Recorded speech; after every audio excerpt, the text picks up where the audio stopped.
Bonjour à toutes et bonjour à tous.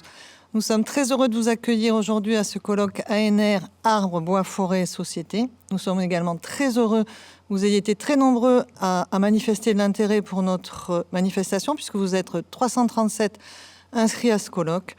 Évidemment, nous regrettons de ne pas être en présentiel dans l'amphithéâtre de l'immeuble Gironde à Bordeaux comme c'était initialement prévu, avec M. Jean-Luc Glaise, qui est président du département de la Gironde, à qui je laisse la parole pour introduire ce colloque. Bonjour à toutes et à tous. Je voudrais tout d'abord saluer Yves Faure, qui est le directeur des opérations scientifiques de l'Agence nationale de la recherche. Saluer également l'ensemble des participantes et des participants et des partenaires qui sont aussi les acteurs du bois en Gironde. Je crois qu'il y a Xylo Futur, l'INRAE, l'ONF, etc. Et puis l'auditoire que j'espère nombreux malgré les circonstances si particulières. Je suis très heureux d'ouvrir ce colloque, hélas en distanciel, puisqu'il aurait dû se dérouler normalement dans les locaux du Conseil départemental de la Gironde. Je voudrais insister sur le fait que je suis personnellement très attaché à la forêt et au bois, étant moi-même né dans le massif forestier des Landes de Gascogne et y ayant toujours vécu, j'y vis encore aujourd'hui, et donc très attaché à l'environnement forestier, à sa réalité. Et je voudrais peut-être débuter mon propos en vous lisant un extrait d'un livre, et je vais vous dire pourquoi je vous lis cet extrait-là. Moi, je vis au cœur de l'une des dernières grandes forêts primaires du monde. Nos arbres sont tombés sur la terre lorsque le monde est devenu monde. Moi, c'est mon père qui m'a appris à planter des arbres. C'est très important pour nous. Pour nous, planter un arbre est un investissement pour le futur. Les arbres sont des fruits que l'on plante, mais que l'on ne mangera que dans 30 ans. Les hommes sont des frères des arbres. Les arbres veillent sur les hommes comme les hommes doivent veiller sur les arbres. Chaque tronc, chaque branche et chaque feuille appartiennent à un propriétaire traditionnel qui en prend soin et dont la survie dépend. Ce livre, c'est un livre qui a été écrit par un papou qui s'appelle Mundije Kepanga et que j'ai eu l'occasion de recevoir voici quelques années au domaine de Certes en Gironde, qui est un très vaste espace naturel sensible et qui est la porte d'entrée aujourd'hui des espaces naturels sensibles de Gironde. Et je vous lisais ce texte parce que nous avons pu échanger avec nos différences de culture sur l'importance de la forêt, l'importance du bois, l'importance des arbres. Et j'ai beaucoup appris de cet échange, comme j'espère il a un peu appris de la vision occidentale de la question forestière. Et je voudrais donc, à l'appui de cet extrait, vous parler finalement de la forêt, des arbres, du bois, de façon un peu générale, mais peut-être avec des items un peu précis. Je pense donc d'abord aux arbres. Les arbres, donc nous avons pas mal d'espaces naturels sensibles dans notre département et nous effectuons tout un travail de sensibilisation auprès du public, du grand public, que nous allons renforcer avec ce que nous avons décidé de mettre en place, qui est un plan arbre. Le principe et les orientations principales ont déjà été votés dans la dernière séance plénière. Les grands objectifs de ce plan arbre sont les suivants. D'abord, l'exemplarité, le soutien au territoire et l'accompagnement au changement des pratiques, et puis une stratégie nature-santé. Il faut que vous sachiez que sur un de nos domaines départementaux de Gironde, à Ostens, eh bien, nous avons obtenu, et c'est la première fois en France, la labellisation bain de forêt, une labellisation qui vient du Japon, qui s'appelle le Shirin-yoku, et qui consiste donc à travailler sur les vertus thérapeutiques que peut avoir la forêt sur un certain nombre de pathologies. Nous envisageons sur ce même domaine d'ailleurs de créer une maison de la nature et du paysage qui sera conçue comme un lieu de ressources et de sensibilisation autour de l'arbre et qui sera justement l'occasion de monter en puissance sur cette thématique des arbres. Et nous sommes déjà présents sur ce champ au niveau du département, avec notamment des fêtes de l'arbre que nous avons déjà organisées, des centaines d'animations aussi qui avaient été produites sur ce sujet avant évidemment la période Covid. Et puis cette rencontre donc avec Mundije Kepanga qui avait été un moment fort justement de l'échange et de la sensibilité autour de la question des forêts et des arbres. Alors, l'arbre, il est sur pied, ses racines, son feuillage, ses branches. Puis après, il y a le bois, qui est la taille, l'exploitation du bois lui-même. Alors, évidemment, nous avons sur la Gironde à peu près un tiers du territoire qui est couvert par le massif des Landes de Gascogne. Et donc, une forêt qui a la particularité, et pour en être natif, je peux le dire, a la particularité d'être devenue un espace naturel qui forge l'identité de celles et ceux qui y habitent, alors même qu'il s'agit d'une forêt plantée par l'homme, donc pas une forêt primaire comme celle de Papouasie, mais au contraire une forêt qui a été plantée là pour des raisons notamment sanitaires liées au marécage qui était présent et qui est devenue une vraie forêt d'exploitation avec des facilités maintenant dans cette exploitation, la rationalisation de son exploitation, de la sylviculture et la forte productivité, avec quelques sujets d'ailleurs à traiter sur ces plans-là. Et ce qui est important aussi, c'est le couplage entre l'amont et l'aval. La récolte locale est en grande partie transformée sur place par une industrie qui maille le territoire. Le secteur papier est grand consommateur de petits bois, il est porteur, il est rentable. Les scieries, même si elles ont tendance à diminuer en nombre et à se grouper, en tout cas à se retrouver autour d'installations plus importantes, elles proposent un large éventail de débouchés, de la palette jusqu'à la charpente, même si le bois construction n'est peut-être pas la partie la plus développée dans notre massif. Il y a malgré tout des marchés émergents sur la construction, et y compris sur l'habillage, sur le bois énergie ou même la chimie verte. Donc, il y a des raisons de croire dans l'avenir de cette filière, de même que la place grandissante des préoccupations environnementales que nous pouvons avoir. Alors, il faut faire attention quand même à un certain nombre d'obstacles qui se dressent aujourd'hui devant nous. Il y a notamment le développement de pathogènes, des insectes, des champignons qui constituent une réelle menace. Il y a aussi la question de la valeur marchande du pain qui n'est pas toujours, enfin, qui est assez fluctuante et qui n'est pas toujours très élevée, et sa structure qui est morcelée en zone périurbaine.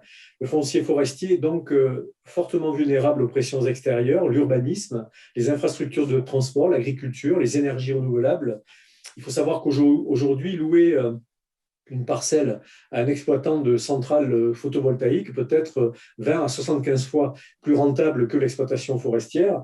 Et pourtant, il faut que nous veillions au maintien impératif de cette forêt, même si la question des énergies renouvelables est à traiter. En tout cas, il faut savoir que le code forestier soumet les défrichements à une autorisation préalable. Et sur les 10 dernières années, les demandes de défrichement étaient 45% liées à l'urbanisation, 18% à l'installation de centrales photovoltaïques et 16% aux mises en culture. Donc, une attention à porter sur l'activité humaine qui impacte cette forêt. Autre attention à porter, celle aussi du changement climatique, avec des tempêtes qui désormais deviennent un peu trop récurrentes et sont surtout extrêmement violentes et destructrices pour la forêt. Et puis, j'évoquais le changement climatique très directement, qui a des conséquences sur les essences endémiques et locales, ce qui commence à poser question aussi sur le massif. Donc tout cela fait que nous devons, sur la question du bois en tant que tel, être particulièrement précautionneux, attentifs au maintien et à la survie de notre forêt. La forêt, justement, le département œuvre sur l'ensemble de son territoire pour la préservation des forêts. Nous avons notamment déployé une stratégie foncière en faveur des espaces naturels sensibles qui nous a permis d'augmenter la surface de ces espaces naturels sensibles, plus de 3 000 hectares en 3 ans, qui viennent en plus des 20 000 hectares existants. Donc, nous avançons progressivement dans ce cadre-là. Je voudrais signaler un outil qui est assez peu connu, mais que nous venons de pratiquer pour la première fois, là aussi en France, entre un département et un particulier, en 2020, dans le Sud-Gironde exactement. Il s'agit d'une obligation réelle environnementale. Il s'agit d'une signature entre un propriétaire privé et le département qui engage ce propriétaire à respecter cette forêt pour 99 ans, c'est-à-dire lui, mais aussi ses enfants et ses petits-enfants. C'est donc un engagement fort de la part du propriétaire qui estime qu'il a là un biotope forestier qui mérite une attention particulière et qu'il ne souhaite pas qu'il soit dénaturé, y compris quand il ne sera plus là. Et donc, cette obligation réelle environnementale nous a permis de sanctuariser cet espace et désormais de garantir sur le long terme sa protection. Le domaine de Certes, je l'évoquais, qui est un magnifique domaine avec des arbres remarquables et qui nous permet justement là aussi de garder de l'espace forestier en limite du bassin d'Arcachon, donc dans un espace qui est soumis à une forte pression foncière et immobilière. Et puis, il ne faut pas oublier que la forêt induit aussi le risque incendie et que bien gérer la forêt, bien la protéger, c'est aussi assurer cette gestion-là qui est absolument fondamentale. Et puis, nous avons, dernier point, le littoral avec le retrait du trait de côte. Et la forêt permet de tenir les dunes et de tenir ce trait de côte et de protéger les dunes. Et donc, c'est absolument essentiel. Et cette forêt, elle est aujourd'hui une vraie protection dans ce cadre-là, avec notamment un partenariat fort avec l'ONF que je veux souligner, plus de 500 000 euros d'aides qui sont ainsi versés par an.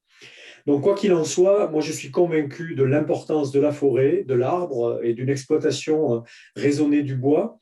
Je pense qu'il existe un lien extrêmement étroit, et j'en suis de plus en plus convaincu, entre la survie des forêts et la stratégie que nous avons mise en place de résilience girondine, qui consiste à s'adapter, à anticiper les changements environnementaux et sociétaux. La forêt est un des indicateurs, un des marqueurs, mais aussi certainement une des sensibilités les plus fortes sur lesquelles il faut impérativement travailler, protéger les forêts des risques et les reconnaître comme un indicateur fort des changements environnementaux en cours. Voilà un petit peu ce que je peux vous dire très succinctement sur cette prise de parole d'introduction, mais en vous assurant de mon attachement extrêmement fort et très sensible venant du cœur pour la forêt, pour les forêts et pour l'arbre qui, plus que jamais, me semble être un symbole fort de l'attention que nous devons porter à la nature autour de nous. Nous savons très bien que notre histoire humaine est faite de celles et ceux qui nous ont précédés et sera faite de celles et ceux qui vont nous suivre par-delà les générations. Eh bien, l'arbre symbolise magnifiquement, au travers de ses racines, son tronc, ses branches et son feuillage, cette permanence des générations humaines, mais qui ne peut perdurer dans le temps, et Mudije Kepanga le dit bien, qu'à condition que nous soyons nous-mêmes attentifs à nos forêts et à nos arbres. Je vous souhaite une très belle journée autour de ce thème. Merci beaucoup, Monsieur Glaise, pour cette introduction extrêmement complète et informative sur les initiatives forestières girondines. Pour cette introduction du côté de l'ANR, c'est tout de suite le professeur Yves Faure, qui est notre directeur des opérations scientifiques à l'ANR, qui va faire cette deuxième partie de l'introduction. À toi, Yves. Monsieur le Président, Mesdames, Messieurs, chers collègues, je tiens tout d'abord à dire que c'est évidemment un plaisir d'avoir pu organiser ce colloque en partenariat avec le département de la Gironde, un département ô combien important dans le contexte de la forêt. J'adresse tous mes remerciements aux équipes du département de la Gironde qui ont travaillé avec les équipes ANR pour construire ce colloque. C'est évidemment un regret pour nous tous de ne pouvoir participer à ce colloque de façon plus conviviale. Je ne doute cependant pas que le format numérique enregistré nous permettra de toucher une audience plus large en assurant une diffusion accrue à cet événement qui touche une question essentielle et qui nous concerne tous. La diffusion numérique sera certainement l'occasion de sensibiliser l'ensemble de nos concitoyens sur la nécessité d'étudier, de préserver et de gérer nos arbres et nos forêts. La forêt représente en effet environ plus de 30% de la surface de la terre émergée, 38% pour l'Union européenne. Sa gestion et sa préservation sont au cœur de multiples enjeux écosystémiques, mais aussi au cœur des défis sociétaux ou environnementaux aux échelles locales, régionales, nationales et surtout globales. Je n'oublie bien entendu pas la fonction récréative de la forêt, soulignée récemment dans le rapport FES du ministère de la Transition écologique. Cette fonction récréative est un aspect très important aujourd'hui à prendre en compte puisqu'elle incitera aussi à une gestion durable de nos forêts, gestion durable et responsable que nous appelons de tous nos vœux. La recherche scientifique dans toutes ses dimensions est évidemment particulièrement attendue pour soutenir cette évolution et atteindre cette gestion durable. À l'ANR, l'Agence nationale de la recherche, les recherches sur le bois, les forêts et tout l'écosystème économique et social qui s'y rattache a représenté plus de 80 millions d'euros de financement, soit plus de 200 projets subventionnés. Un cahier de l'ANR spécifique a été édité, résumant ces 200 projets, et vous le retrouverez facilement au téléchargement sur notre site internet. Les travaux soutenus ont été dans une quinzaine d'axes scientifiques, soit un tiers des axes de notre plan d'action. Des projets ont également été soutenus dans le cadre d'actions européennes au travers de 6 programmes européens en lien avec les arbres et la forêt. Il est important de faire remarquer que les projets soutenus, financés par l'ANR, impliquaient des consortiums le plus souvent pluridisciplinaires, avec des biologistes, des écologues, des chimistes, des spécialistes des matériaux et bien sûr des spécialistes des sciences humaines et sociales. Tous les établissements et organismes de l'espace scientifique de recherche français sont également concernés.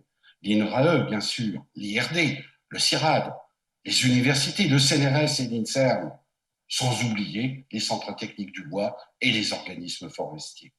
Cette implication large montre, si besoin en était, que la question nous concerne toutes et tous et concerne toute la communauté scientifique. Le programme du colloque, très riche, et en témoigne parfaitement. Je tiens à remercier l'ensemble des soutiens financiers et logistiques qui ont contribué à l'organisation du colloque. Merci également à l'ensemble des intervenants porteurs de projets pour leur participation active qui fera, j'en suis certain, de ce colloque une réussite. Merci aux intervenants des 2 tables rondes qui seront aussi des moments importants puisqu'elles seront l'occasion, premièrement, de mieux préciser les enjeux sociétaux à adresser à la recherche et secondement, de définir précisément les questions prioritaires à aborder dans l'avenir pour que nos forêts restent nos belles forêts. Je tiens enfin à faire une dédicace particulière à mes collègues de l'ANR pour l'organisation de ce qui promet être un événement d'intérêt. Merci donc au département Environnement, Écosystèmes et Ressources biologiques, le département Herbes, ça ne s'invente pas, à Frédéric Monod, son directeur, à Isabelle Hippolyte et à Antoine Morizot, ainsi qu'à Yves Coquet. Sans eux, rien n'aurait été possible. Merci enfin à Vincent Poisson, notre soutien indispensable et indéfectible au niveau de la communication sur l'événement. Je vous souhaite donc un excellent colloque en espérant qu'il ouvrira des pistes pour l'avenir de la recherche sur l'arbre, le bois et la forêt. Merci. Merci beaucoup, Monsieur Glaise, et merci beaucoup, Yves, pour ces introductions qui placent bien le cadre dans lequel nous allons évoluer dans ce colloque. Alors, avant de rentrer directement dans le vif du sujet, j'aimerais que nous définissions un peu les règles pratiques qui vont concerner tout le monde. Tout le monde est en distanciel, excepté moi-même, qui suis donc Isabelle Hippolyte. Je suis responsable scientifique au département Herbes, comme l'a dit Yves, en charge d'un secteur qui est agriculture, alimentation et puis également biologie non humaine. Et je suis également sur ce plateau avec Antoine Morizot, qui est chargé de projets scientifiques dans le même département, notamment connu par une grande partie d'entre vous pour son implication dans le comité Terre Vivante. Donc, toutes les interventions ont été préenregistrées, mais en revanche, tous les intervenants sont disponibles en vidéo pour répondre à vos questions dans la dernière partie de chaque session. Est-ce qu'Antoine, tu pourrais nous dire un petit peu comment ça va se passer pour les sessions questions? Merci Isabelle. Donc en tant que participante et participant, vous avez l'opportunité, après inscription, de poser des questions dans le chat. Et donc, à la fin de chaque session, il y aura un temps où les intervenants pourront répondre à une partie d'entre elles. Voilà, donc nous, dans ce colloque sont prévues 4 sessions avec des présentations de projets. Les 4 sessions sont structurées à peu près de la même façon, avec une séquence introductive assez généraliste d'une 30aine de minutes, des coordinateurs de projets qui vont présenter les résultats majeurs des projets qui ont été financés par l'ANR et la fameuse séquence de 15 minutes de questions finales.